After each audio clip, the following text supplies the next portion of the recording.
This is practice for a test review on November 30th. Find the normal force on a passenger at the top of a Ferris wheel. I've drawn a picture because the picture makes it a little more clear that this is different from a roller coaster. And the key difference is if you look at that person sitting in the chair, you can see that the person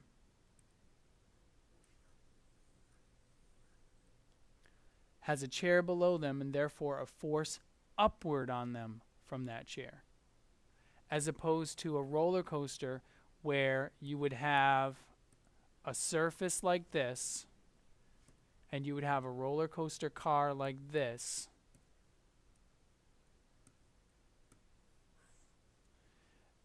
If you imagine a person in this roller coaster car,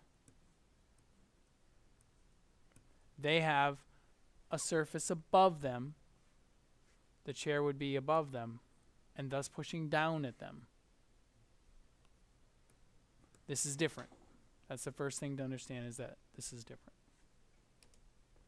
Okay, so we're going to draw a force diagram as usual.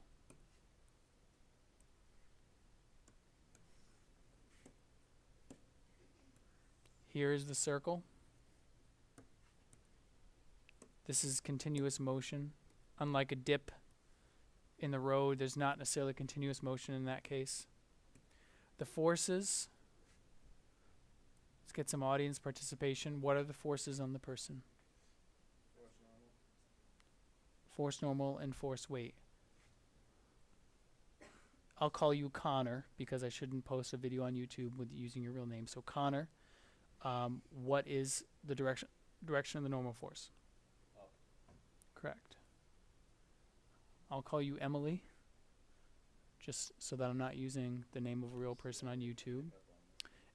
Emily, what is the direction of the force weight?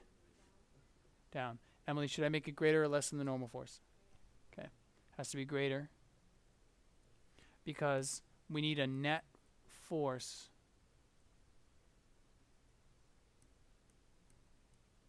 the answer being because we need a net force toward the center in order to produce circular motion. We need a net force toward the center. So the diagram is key. That one of these is a picture. This one's a picture, and this one's a diagram. Now I write down my algebra. You can write sigma F equals ma. I'm going to write F sub c equals mv squared over r. Then I'm going to write force weight minus force normal equals mv squared over r. The force weight is downward, so it's positive. I'm going to algebraically solve this for normal force now, and I'm also going to plug in for force weight. I'm just going to write mg minus mv squared over r is equal to force normal. Now the work I have to do is to find all those numbers, but I have virtually everything I need. The problem says I have everything I need, but I'll have to do a little work to get that velocity. So I want to get that velocity, so I have to do a little bit of work to get that. And it says that it's 4 revolutions per minute.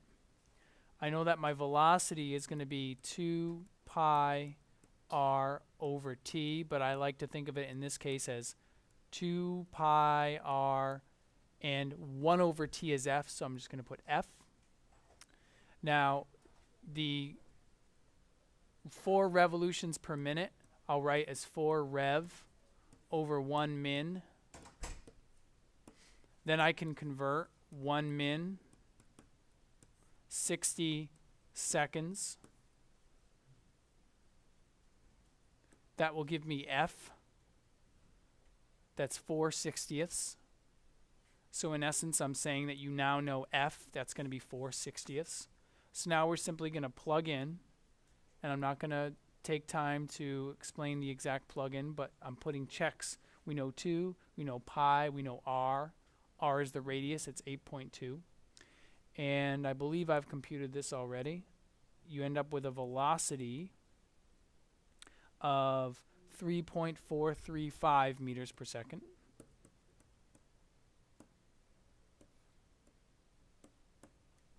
Okay. And going back over here, let's look at what I know. I know the mass, g is 9.8.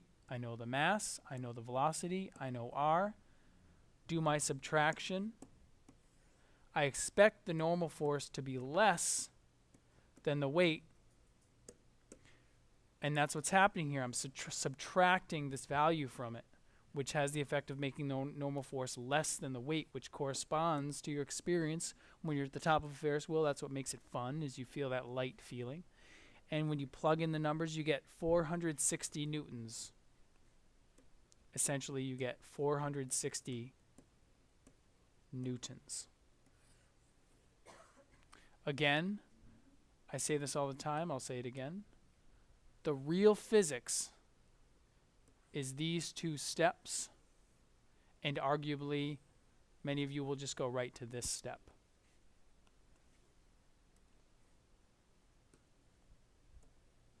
So the questions that were just asked while we paused were, number one, just conjecturing, what about at the bottom? Would it be just be normal force minus weight equals mv squared over r? That's true. At the bottom, it would be normal force normal minus force weight equals mv squared over r. The other question that was asked was regarding the frequency, and how did I go to this step from this step? And the answer is that if you look at this portion, this divided by t, that's kind of like, you can think of it as, you know, multiplying by a 1 over a t. And 1 over t is frequency, so you can replace that with frequency.